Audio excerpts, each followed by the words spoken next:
नए राष्ट्रपति Joe Biden कुर्सी संभालते ही एक्शन में आ गए और उम्मीद के मुताबिक जो बाइडेन ने ट्रंप प्रशासन के कई फैसलों को पलट दिया। अमेरिका के 46वें उपराष्ट्रपति जो बाइडेन ने राष्ट्रपति बनने के पहले ही दिन 15 कार्यकारी आदेशों पर हस्ताक्षर करके अमेरिका की जनता से किए गए वादों को पूरा करने की दिशा में अपना पहला कदम बढ़ा दिया है। जो बाइडेन ने कूटनीति, विदेश नीति, राष्ट्रीय सुरक्षा, इमिग्रेशन पॉलिसी और आर्थिक मोर्चे से जुड़े कई अहम फैसले लिए हैं।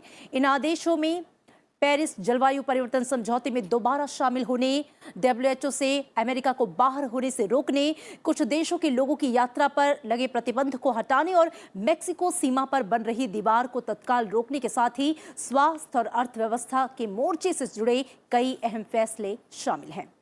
बाइडेन ने इसके बाद कहा कि मैंने अमेरिका की जनता से जो वादा किया था उन्हें मैं पूरा करने जा रहा हूं, लेकिन यात्रा अभी लंबी है। जो बाइडेन ने अपने चुनावी अभियान में ही इस बात का संकेत दे दिया था कि वो पिछले 4 सालों की पूर्व राष्ट्रपति ट्रंप की नीतियों को तेजी से पलटेंगे और पदभार ग्रहण करने के पहले ही दिन बाइडेन ने अपने वादों को पूरा करते हुए शानदार आगाज किया है। आज की चर्चा में हम समझेंगे अमेरिका के नए राष्ट्रपति जो बाइडेन ने जिन अहम आदेशों पर हस्ताक्षर किए हैं उसके दूरगामी परिणाम क्या होंगे, बाइडेन के इस पहले कदम का असर ग्लोबल लेवल पर, डोमेस्टिक लेवल पर कैसे होगा, प्रेसिडेंट बाइडेन अपनी नीतियों को, अपने एजेंडे को कैसे अमली जामा पहनाएंगे। और मेरे साथ चर्चा करने के लिए 2 खास मेहमान मौजूद हैं। आइए उनसे आपका परिचय करवा देती हूँ। पिनाक रंजन चक्रवर्ती हैं मेरे साथ, पूर्व राजदूत। सर, बहुत स्वागत है आपका राज्यसभा टीवी में। साथ ही मेरे साथ हैं डॉक्टर श्रीराम चौलिया, विदेश मामलों के विशेषज्ञ हैं। सर, आपका भी बहुत स्वागत। चर्चा की शुरुआत डॉक्टर श्रीराम चौलिया में आपसे करना चाहूंगी। First day new elected president in action, जिस तरीके से पहले ही दिन उन्होंने बिना देर किए, जिस फुर्ती के साथ जो आदेश उन्होंने जिन पर हस्ताक्षर किए हैं, वो किस तरह का संकेत दे रहे हैं। और अगर अहम आदेशों की बात करूं तो उनका भी मैं चाहूंगी आप जिक्र करें। जी, जो बाइडेन 28 साल की था और जल्दी तो करेंगे ही, क्योंकि घोषणा कर रखी है कि वो सिर्फ टर्म तक बने रहेंगे, दूसरे टर्म की कोशिश भी नहीं करेंगे। वो 4 साल और जिस समस्याएं हैं उन्होंने अपने ये जो उद्घाटन समारोह में कहा भी था, कैस्केडिंग क्राइसिस, मतलब जैसे बाढ़ आ गई है संकट की अमेरिका पर, तो वो समझते हैं कि कोई हनीमून पीरियड भी नहीं है। बिल्कुल जैसे ही पहले ही दिन उन्होंने संभाला है कुर्सी और दनादन उन्होंने इतने सारे ऑर्डर्स पास किए हैं, ये सब। और मेरे ख्याल से ये दिखाना भी चाह रहे हैं कि देखिए 71 मिलियन लोगों ने जो बाइडेन को वोट डाले हैं। ट्रंप को 74 मिलियन मिले थे, 81 मिलियन, तो काफी ज्यादा है। तो लोगों की आशाएं हैं, उम्मीदें हैं कि बदलाव हो। तो कम से कम जो हिस्सा अमेरिका का जो बाइडेन के, जिन्होंने बाइडेन पक्ष में वोट डाले, वो चाह रहे हैं पहले कि सबसे पहले उनकी जो दृष्टि है उसके हिसाब से वो नीतियां बनाएं या बदलें। और ये एक तरह से अब आजकल देखिए अमेरिका में जैसे लोलक कहते हैं ना कि कभी इस तरफ कभी इस तरफ, तो ये हर 4 साल का अब ये खेल हो गया है। क्योंकि ट्रंप जिस दिन आए थे, मुझे याद है 2017 में, उन्होंने भी पूरी तरह ओबामा के 8 सालों की जो नीतियां थी उन्हें पूरी तरह पलटने की कोशिश की। और अब ये वापस इनके हाथ में आया डेमोक्रेट्स की, तो यही कोशिश हो रही है फिर से कि वापस ओबामा के जमाने की जो नीतियां हैं वो वापस लाए जाए। और आप देखते हैं कुछ खास इनमें ऑर्डर्स हैं। एक तो पर्यावरण पे जो बाइडेन जो है वो बहुत ही उसे बहुत ज्यादा अहमियत देते हैं। तो इसमें एक तो आपने कहा कि पेरिस एकॉर्ड, जलवायु परिवर्तन समझौते में वापस शामिल है जो ट्रंप निकल गए थे। दूसरा, एक कीस्टोन पाइपलाइन है कनाडा से, ऑयल पाइपलाइन, जिससे तेल आता था। इसे भी पर्यावरण के विरुद्ध माना जाता था, और इसे भी इन्होंने वापस खारिज कर दी, जो ओबामा के जमाने में खारिज थी और जो ट्रंप ने खोल दी थी।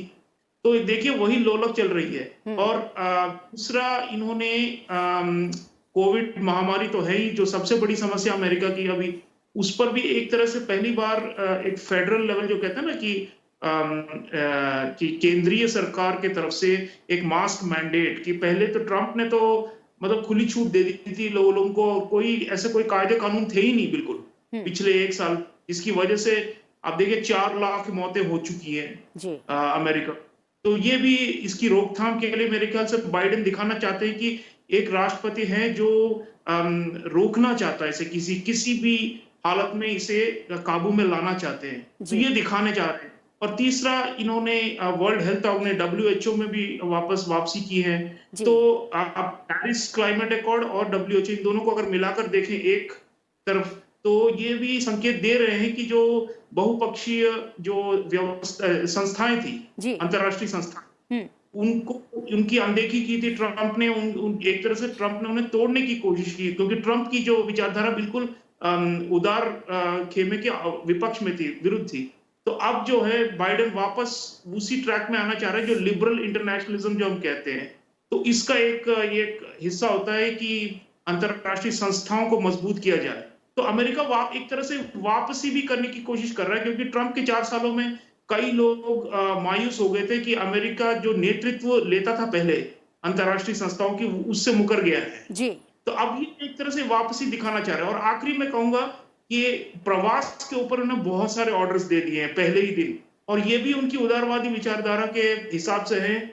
इमिग्रेशन पे जितनी बहुत ही जैसे नकेल कस रखी थी ट्रंप सरकार ने, उसमें वो काफी अब ढिलाई लेके आ रहे हैं। और ये मल्टीकल्चरलिज्म जो कहता है, जातिवाद के खिलाफ भी वो कह रहे हैं कि जातिवादी आतंकवाद भी होता है और उसको काबू में लाएंगे जो ये व्हाइट सुप्रीमेसी और फार राइट ग्रुप्स है। तो एक तरफ से अब देखिए छोटी सी अंतर्विरोध है इसमें। वैसे तो 81 मिलियन जिन्होंने वोट डाले हैं ट्रंप के लिए, बाइडेन के लिए, वो खुश होंगे। लेकिन क्या 74 मिलियन जिन्होंने ट्रंप के लिए वोट डालेंगे वो खुश होंगे आज? मुझे नहीं लग रहा है। इसीलिए देखिए अंतर्विरोध है, कॉन्ट्रडिक्शन जो हम कहते हैं अंग्रेजी में। एक तरफ बाइडेन कहते हैं कि मैं सारा समाज को इकट्ठा लेकर चलूंगा और अब जो बंटवारा जैसी हालत हो गई थी उसे मैं वापस एक तरह से जोड़ूंगा। लेकिन दूसरी तरफ नीतियां अगर देखिए, बिल्कुल वही लिबरल, वो जो वाम और उदारवादी विचारधारा से ही निकल रहे हैं। तो अभी तक उन्होंने ऐसा कुछ नहीं किया है, हालांकि एक ही दिन है जिससे कि ट्रंप के जो प्रशंसक हैं और जो राइट विंग जो कहते हैं दक्षिणपंथी, उनके लिए जैसे कोई सहूलियत या उनके तरफ कोई सहानुभूति अभी तक दिखी नहीं है। तो मेरा डर यही है कि जो अमेरिका के अंदर जो ध्रुवीकरण है, सामाजिक ध्रुवीकरण, जिससे बाइडेन कमजोर राष्ट्रपति बन सकते हैं, उससे अगर आगे इनको बढ़ना है तो मेरे ख्याल से सेंट्रिस्ट जो बीच के मध्यम जगह खड़ा होकर उन्हें नीतियां बनानी होंगी, न केवल वामपंथी की। तो आगे देखें क्या होता है। एक दिन में तो हम कोई जजमेंट नहीं कर सकते, आगे तो 4 साल के लिए, तो देखिए क्या होता है। तो सामाजिक ध्रुवीकरण जिसका मुद्दा आपने उठाया, कितनी बड़ी चुनौती होगा बाइडेन के लिए और क्या इसे तोड़ पाने में बाइडेन सफल होंगे, कितनी बड़ी चुनौती होगी, इस पर मैं अगला सवाल लूंगी। लेकिन पिनाक रंजन चौधरी जी, मेरा आपसे सवाल है कि जिस तरीके से ट्रंप से एकदम उलट इंटरनेशनल ऑर्गेनाइजेशन में बाइडेन वापसी करना चाहते हैं और उसके लिए उन्होंने पहला कदम बढ़ा दिया है, अमेरिका इज बैक, ये संदेश दिया है उन्होंने दुनिया को। इस ग्लोबल मैसेज को कैसे देखते हैं आप? देखिए, ये नया मैसेज नहीं है। पूरे कैंपेन में वो ये कहते रहे हैं कि हम मल्टीलैटरलिज्म को बढ़ावा देंगे, हम अपने अलाइज के साथ अच्छी तरह से फिर तालमेल जोड़ेंगे। तो ये कोई नई बात तो है नहीं, उन्होंने कहा था, वो अब करके दिखा रहे हैं। ट्रंप की जो उस तरह की जो नीति थी, जो WHO से निकल गए, क्लाइमेट चेंज से निकल गए, TPP से निकल गए, ये एक मतलब इस तरह की उनकी जो नीतियां थी वो अमेरिका फर्स्ट थी कि भाई हमें अगर कोई फायदा नहीं हो रहा है इसमें तो हम नहीं रहेंगे। पर ये कुछ थोड़ी एक्सट्रीम सी नीति थी, इसीलिए अब अमेरिका में जो बाइडेन साहब आए हैं वो थोड़े राइट विंग नीति को सेंटर की तरफ ला रहे हैं। जी बिल्कुल, मैं आपके पास लौटूंगी। श्रीराम चौलिया, जो बात आपने कही थी कि सामाजिक ध्रुवीकरण को क्या वो तोड़ पाएंगे, ये उनके लिए बड़ी चुनौती होगी, इसको लेकर मैं दोबारा आपके पास आऊंगी कि ये कितनी बड़ी चुनौती है उनके लिए। और अभी तक क्योंकि वो हमेशा यूनाइटेड करने की बात कर रहे हैं, एकीकरण की बात कर रहे हैं, असमानता की खाई को पाटने की बात कर रहे हैं, तो अपने इन लक्ष्यों के साथ क्या वो इस ध्रुवीकरण को तोड़ पाएंगे? देखिए, बाइडेन का इरादा तो है कि ध्रुवीकरण तोड़ें और वापस एक राष्ट्र बनाएं। लेकिन ओबामा जब आए थे, मुझे याद है 2008 में 9 में उन्होंने भी यही कहा था कि not red states, not blue states, United states. और तब भी उन्होंने यही कहा था कि हम ना गोरे हैं ना काले हैं, हम सब अमेरिकन हैं। इस तरह की तब भी कोशिश थी, लेकिन उसके बावजूद देखिए हुआ क्या, ओबामा के 8 सालों में ध्रुवीकरण बढ़ता गया और आखिर में इतना ज्यादा इसका जो प्रकोप था वो आखिर वो 2016 के इलेक्शन में हमें देखने को मिला। तो देखिए, कांग्रेस है, यूएस कांग्रेस है, जो लेजिस्लेचर है, वहां की संसद है, वहां उस पर भी बहुत कुछ निर्भर है, क्योंकि ध्रुवीकरण वहां से भी काफी निकलती है, न केवल व्हाइट हाउस या विपक्षी नेताओं से। तो उनकी जो आने वाले अभी जो कानून नए बनेंगे, नवी सेनेट और हाउस दोनों में डेमोक्रेट्स की मेजोरिटी है। तो ये पहली बार तो कई सालों में अभी राष्ट्रपति भी डेमोक्रेट्स के हैं और दोनों सदन भी उनके हाथों में है। तो अभी उनके पास नए न्याय बनाने के लिए बहुत रास्ता साफ है। तो इस पर बहुत कुछ निर्भर करेगा अगले 1-2 सालों में, क्योंकि हर 2 साल में अमेरिका में राजनीतिक दबाव दोबारा शुरू हो जाता है, क्योंकि ये congressional elections, mid term elections आ जाते हैं। तो 2022 फिर से हो जाएंगे ये। तो बाइडेन के लिए और इतिहास गवाह है कि जो सत्तारूढ़ राष्ट्रपति हैं उसके खिलाफ ही जाती है, जो हर 2 साल में जब इलेक्शन जाती है पहली बार। तो हो सकता है कि रिपब्लिकन्स वापसी भी करें और दोबारा इन पर दबाव डालें। तो अब और एक तरह से देखा जाए तो 4 साल का मैंने कहा कि एक है उनके लिए एक दंड विराम कह लीजिए कि 4 साल हो सकता है कि दोबारा रिपब्लिकन्स जीत जाए। तो इसलिए डेमोक्रेट्स उनको कोशिश करनी चाहिए कि बिल्कुल बीच में रहें और कुछ हद तक जो दक्षिणपंथी हैं उनको भी साथ लेकर चले। उनकी जो मांगे हैं, जरूरतें हैं, खासतौर पे व्हाइट वर्किंग क्लास जो हम कहते हैं, जो सफेद जो लेबर क्लास हैं, उनके लिए बहुत बड़ा एक रेस्क्यू पैकेज अब बाइडेन बात कर रहे हैं कि बहुत बड़ी उनके लिए बेल आउट होगा। और इस तरह की अब बेरोजगारी बहुत ज्यादा है और लोग काफी तंगहाल हैं जब से वायरस शुरू हुआ है पिछले 1 साल से। और इसी वजह से ट्रंप को भी मात मिली इलेक्शन में। तो बाइडेन समझते हैं कि समाज में बहुत गुस्सा है, बहुत नाराजगी है, एक तरह से लोगों में जो व्यवस्थाएं हैं, ढांचागत व्यवस्थाएं हैं, उनके तरफ प्रति काफी शक भी है। तो बाइडेन चाहेंगे और कमला हैरिस भी एक अफ्रीकी और भारतीय मूल की हैं उपराष्ट्रपति, तो उनको भी मिलाकर वो एक नया चेहरा पेश करना चाह रहे हैं कि वापस वही एक सहनशील अमेरिका वापस आ गया है। लेकिन सहनशीलता नीतियों और कानूनों में भी देखना पड़ेगा आगे।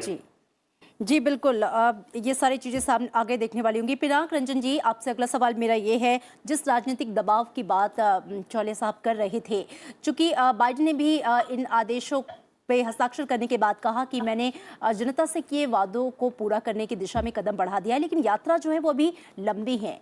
क्या लगता है किस तरह की चुनौतियाँ होंगी इन सारी चीज़ों को मूर्त रूप देने में, धरातल पर उतारने में? चुनौतियां तो जरूर होंगी, क्योंकि उन्होंने जो इमिग्रेशन पॉलिसी पे जो उदारवादी नीति अपनाई है, जो सिटीजनशिप का उन्होंने ऐलान किया है, वो तो जो श्वेत अमेरिकी हैं, वर्किंग क्लास के लोग जो हैं, जो ट्रंप के सपोर्टर्स हैं, वो तो उसको एकदम नहीं पसंद करेंगे, क्योंकि उनका जो ये मानना है कि इस तरह की नीतियों से हमारी जो नौकरियां हैं हमारी, वो सब खत्म हो रही हैं। मतलब we are losing our jobs because of immigrants. तो ये जो स्लोगन है, अब जैसे H1B वीजा है, इंडियंस काफी जाते हैं, पर मुझे लगता है वहां पे अब वो थोड़ा सा ढील तो देंगे। अब जैसे मेक्सिको का जो वॉल है, जो मेक्सिकन्स वहां से आते थे, अब वो शुरू हो जाएंगे, तो फिर वही बात शुरू हो जाएगी कि आप हमको मार रहे हैं। जो ट्रंप सपोर्टर्स हैं, जो श्वेत मतलब मिड वेस्ट वगैरह जो वर्किंग क्लास है, वो फिर बिडेन के खिलाफ तो है ही है और भी खिलाफ होंगे। इसका क्या नतीजा होगा, क्या वो रास्ते पे आ जाएंगे, क्योंकि ये कई उनमें मिलिशिया ग्रुप्स भी हैं जो बड़े हेविली आर्म्ड भी हैं। तो इसका भरोसा नहीं है कि वो इस तरह से वो whether they get into some violent sort of conflict with the federal forces and things like that. So मुझे लगता है कि ये धीरे धीरे उनको करना पड़ेगा, क्योंकि ऐसे अब उन्होंने कर तो दिया, काफी सारे एग्जीक्यूटिव ऑर्डर्स उन्होंने निकाल दिए। अब देखिए इसका क्या नतीजा होता है। पुशबैक जरूर होगा, क्योंकि जो राइट विंग के जो ट्रम्प सपोर्टर्स हैं वो चुपचाप बैठे नहीं रहेंगे जी। तो क्योंकि 74 मिलियन 71 74 मिलियन जो वोटर्स हैं उनके, वो चुपचाप बैठे नहीं रहेंगे। अगर उन्होंने ये देखा कि ट्रम्प की बिडेन साहब की पॉलिसीज जो है, जो हमको हमारे हित में नहीं है या जो हमको हर्ट कर रही है, तो वो there will be blow back I think, and I don't know ये किस हद तक जाए। जी बिल्कुल। चौले साहब, जिन चुनौतियों की बात कर रहे हैं पिनाक रंजन जी, आप उन चुनौतियों को किस तरीके से परिभाषित करेंगे? क्योंकि बहुत सीधे एकदम नदी की धार को पलट देना और एकदम चीज़ों को बदल देना, और उसको फिर लोगों का जो लोगों का स्वीकार करने की जो वो है, उसे लेकर कितनी चुनौतियां आएंगी बाइडेन प्रशासन के सामने? ये देखिए, असहिष्णुता के विरुद्ध हैं जो बाइडेन कहलाते हैं। तो अगर उन्हें, जैसे मैंने कहा कि उन्हें दूसरे पक्ष के नजरिए से भी देखना चाहिए कि वो किस तरह का समाज, किस तरह की राजनीति, किस तरह की अर्थनीति की अर्थव्यवस्था चाहते हैं। तो आई थिंक समय लगेगा। मुझे लग रहा है कि पहले तो उनका जो बेस है, जिन्होंने वोट डाले उनको, वो उन्हें खुश करना चाह रहे हैं पहले कुछ दिनों में। लेकिन 100 दिनों का भी उन्होंने एक मील का पत्थर रखा है। अमेरिका में हमेशा ये एक प्रथा रही है कि पहले 100 दिनों में नए राष्ट्रपति ने क्या क्या हासिल की। तो अभी 100 दिनों तक उनका ये एक वादा है कि वैक्सीन बढ़े, कोरोना पे पूरी तरह से लगाम लाए। अगर कोरोना पे लगाम ला सकते हैं इस वर्ष, कम से कम इस वर्ष के आखिर तक, मुझे नहीं लग रहा है कि ये कोई जादू की छड़ी है जो बाइडेन के हाथों में, जो ट्रम्प के पास नहीं थी, कि फौरन ही बंद हो जाएंगी मौतें और केसेस। लेकिन अगले 6 महीने में, 8 महीनों में, 12 महीनों के अंदर अगर वो इसको काबू में ला पाते हैं, तो ये मेरे ख्याल से उनके लिए बहुत बड़ी ऐतिहासिक जीत होगी। और उससे वो नींव डाल सकते हैं कि जो डेमोक्रेट की जो पार्टी है, वो चाहेंगी कि अगला, जैसे मैंने कहा, 2 सालों में संसदीय चुनाव होंगे, वो जीतें और आगे दोबारा व्हाइट हाउस पे उनका राज हो। अब शायद कमला हैरिस निकल के आए आगे, या फिर कोई और नेता आएंगे डेमोक्रेट्स के अंदर से। तो ये जो 4 साल हैं, ये मैं देख रहा हूं कि ये कोई ऐसा नहीं कि कोई जैसे कोई नया युग शुरू हो गया है अमेरिकी इतिहास में, बल्कि एक पुराने युग के अंत के तरफ जा रहे हैं। और नया क्या होने वाला है, इसका कोई किसी को खबर नहीं है, क्योंकि हो सकता है कि रिपब्लिकन पार्टी में भी फूट हो जाए और 3 पार्टियां निकल कर आए अगली बार। तो ये उस तरह का, जैसे कहते हैं ना कि बैलेंस मन है और इन्फ्लेक्शन पॉइंट कहते हैं अंग्रेजी में, कि यहां से अमेरिका किस तरफ जैसे एक मोड़ पर आ गया हो, चौराहे पर, और हम जानते नहीं कि किस तरह निकलेगा। तो अभी जिम्मेदाराना नेतृत्व, इसकी सख्त जरूरत है। तो कम से कम उस मायने में जो बाइडेन अच्छे हैं, क्योंकि जो बाइडेन तजुर्बेकार हैं, 40 सालों से राजनीति में रहे हैं और दूसरे पक्ष के साथ मिलकर काम करने के अभी उनका अभ्यास है। तो यही हम उम्मीद करेंगे, क्योंकि जब तक अमेरिका आंतरिक तौर पर एकत्रित ना हो, तो विश्व भर में जो शक्ति, जो उसका जो मुजाहिरा वो सब करते थे पहले, वो नहीं हो पाई। जी जी बिल्कुल। पिनाक रंजन जी, मैं आपका रुख करना चाहूंगी। जो बाइडेन की जो अप्रोच दिखाई दे रही है, हालांकि अमेरिका के साथ भारत के संबंधों की अगर हम बात करें तो काफ़ी प्रगाढ़ हैं, काफ़ी उच्चतम शिखर पे हैं फिलहाल पिछले कई सालों में। बाइडेन की जो अप्रोच है, उसे लेकर आगे की तस्वीर भारत के साथ संबंधों में और कितनी निखरती हुई नजर आएगी? देखिए, मैं समझता हूं कि जो हमारे आपसी संबंध है, उस पे कोई खास प्रभाव नहीं पड़ेगा। प्रभाव जरूर पड़ेगा, पर कोई खास बदलाव नहीं आएगा। जिस तरह की जो नीतियां हम लोग अभी मतलब अमेरिका और भारत में जो मतलब जो समझौते हैं, इस तरह के जो स्ट्रेटेजिक अंडरस्टैंडिंग्स वगैरह जो है, उसमें कोई खास फर्क नहीं पड़ेगा। थोड़ा बहुत टैक्टिक्स और जो जैसे कहते हैं कि डेमोक्रेट्स में थोड़ा ह्यूमन राइट्स वगैरह को लेके कुछ ज्यादा मतलब वो लोग उछल कूद करते हैं, तो शायद उस पर कुछ लोग बोलेंगे, पर उससे मुझे नहीं लगता कि जो हमारी जो दिशा है जो बायलैटरल रिलेशंस की, वो एकदम मतलब बाएं मुड़ जाएगी या दाएं मुड़ जाएगी, वो सीधे ही चलेगी, मतलब जैसे चल रही। As it is. और क्योंकि बहुत सारी चीजें में जो हमारी स्ट्रेटेजिक अंडरस्टैंडिंग्स है, और चाइना को तो कॉम्पिटिटर वो मानते हैं, पर चाइना के साथ कॉन्फ्रंटेशन कितना करेंगे है, उसमें सब थोड़ा बहुत सवाल जरूर है। बिल्कुल। चौले साहब, आपका रुख करना चाहूंगी। बाइडेन ने अपने शपथ ग्रहण के बाद जो कहा कि अमेरिका में हर व्यक्ति की आवाज़ सुनी जाएगी, धर्म, जाति, नस्ल, रंग की पहचान को अलग रखकर मैं हर अमेरिकी का राष्ट्रपति बनूंगा। उनका बहुत हद तक फोकस रहा है अपने चुनावी कैंपेन के दौरान भी यूनिटी की बात करने की, सबको एकजुट करने की बात करने की, समानता की बात करने की। कितना ये पॉजिटिव इम्पैक्ट डाल रहा है या डालेगा अमेरिकियों पर, और इसे मूर्त रूप देना भी कितना आसान होगा? जी देखिए, समाज में आपने कहा यूनिटी, इक्वालिटी, जो बड़े सिद्धांत हैं, इन्हें लागू करने के लिए तो 4 साल भी कम है, क्योंकि अमेरिका काफी वर्षों से, मैं कहता हूं कि पूंजीवादी संकट से गुजर रहा है। पिछले 15 सालों लगभग, जब से 2008 की इकोनॉमिक क्राइसिस आई थी, तब से वहां से निकल नहीं पाए, किसी ना किसी तरह उसी दलदल में, और अब कोरोना ने जैसे उसे और भी खराब कर डाला है। तो जरूर इनको मेरे ख्याल से ये इस पर गौर देना होगा कि कहां से असंतुष्टि है समाज में। ये बहुत बड़ी चीज होती है। विजेता, देखिए, विजेता ऐसे भी हो सकते हैं जो कहते हैं कि मैं तो बस जीत गया हूं, और अब जिस खेमे से मैं आया हूं, जिस विचारधारा का मैं रखवाला हूं, मैं बस उसी पथ पर आगे चला जाऊंगा। लेकिन दूसरा जो माइंडसेट होता है वो ये है कि अब जो है कॉम्प्रोमाइज करना चाहिए मुझे। तो मेरे ख्याल से वैसे कमला हैरिस और जो बाइडेन दोनों ही मार्क्सवादी तो है नहीं, इतना लेफ्टिस्ट तो है नहीं, लेकिन में है काफी। ये लोग पिछले 4 सालों में बहुत ही नाराज थे जिस तरह ट्रंप निकल गए थे। तो अब ये चाह रहे हैं कि वापस एक दिशा दें, और इनकी सोच यही है कि अमेरिका के विश्व का अमेरिका के ऊपर काफी सारी उम्मीदें होती है विश्व में, और ये समझते हैं कि हमें वापस उसी अमेरिका की तरफ लेके जाना है। पर सवाल यह है कि क्या समाज पूरी तरह एकमत है कि नहीं। तो मुझे लग रहा है कि ये जैसे अभी बिल्डिंग फेज में है, और हमें बहुत ज्यादा उम्मीदें भी नहीं रखना चाहिए अमेरिका के ऊपर।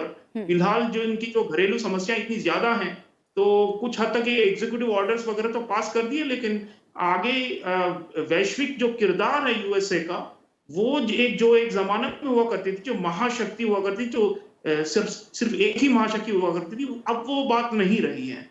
तो मैं कहता हूं इसे पोस्ट अमेरिकन वर्ल्ड, मैंने इसका एक नाम भी दिया हुआ है। तो पोस्ट अमेरिकन वर्ल्ड मेरे ख्याल से चाहे जितना भी बाइडेन कोशिश कर ले वापस वो लीडरशिप की भूमिका नहीं है, लेकिन तब तक कम से कम संभाल ले समाज को, यही बड़ी बात। जी बिल्कुल। पिनाक जी, मैं आपका रुख करना चाहूंगी, और मेरा अगला प्रश्न आपसे ये है कि ट्रंप प्रशासन की अमेरिकी फर्स्ट की नीति और जो बाइडेन की सबको साथ लेकर चलने की नीति को आप कैसे देखते हैं? देखिए, वो तो बदलाव तो आ ही रहा है, क्योंकि मल्टीलैटरलिज्म, क्लाइमेट चेंज एग्रीमेंट में वापस जाना, वो पूरा पलट रहे हैं। ट्रंप की नीतियों के खिलाफ जो भी कदम वो उठा रहे हैं, वो तो अब तो काफी क्लियर है कि वो ट्रंप की नीतियों को पलट देंगे। पर देखिए, अब जैसे ईरान का एग्रीमेंट है, उन्होंने कहा वो JCPOA में फिर बातचीत करेंगे। अब ईरान के साथ किस तरह का एग्रीमेंट, क्या वो ओरिजिनल एग्रीमेंट वो टिका पाएंगे, या फिर उसमें भी बदलाव करना पड़ेगा। ये सब अभी खुली बातें हैं, इसमें कोई सर्टेनिटी नहीं है। चाइना के साथ कैसे डील करेंगे, यहाँ ताइवान के साथ कैसे डील करेंगे। एक बात तो मैं ये कहना चाहता हूँ कि ट्रंप के जमाने के जितने भी ऑर्डर्स थे, उन्होंने लास्ट मोमेंट में बहुत सारे ऑर्डर्स ऐसे निकाले जो बाइडेन साहब के जो वो खाते में थोड़ा भारी पड़ेगा। पर लोग ये भी कहते हैं कि जो भारी नहीं पड़ेगा, पर उससे उनको ज्यादा लेवरेज भी मिलेगा कि चाइना के साथ बातचीत करने के लिए। अब ये सारी चीजें हैं, अभी it's all up in the air as we say, because अभी आपको देखना है जैसे ये अनफोल्ड करेगा, आगे बढ़ेगा, अभी हमको पता चलेगा। We can not read their minds, and I think we can only find certain clues and क्या कहते हैं सर्टेन एविडेंस, वो जो बातचीत हुआ है या पब्लिक डोमेन में जो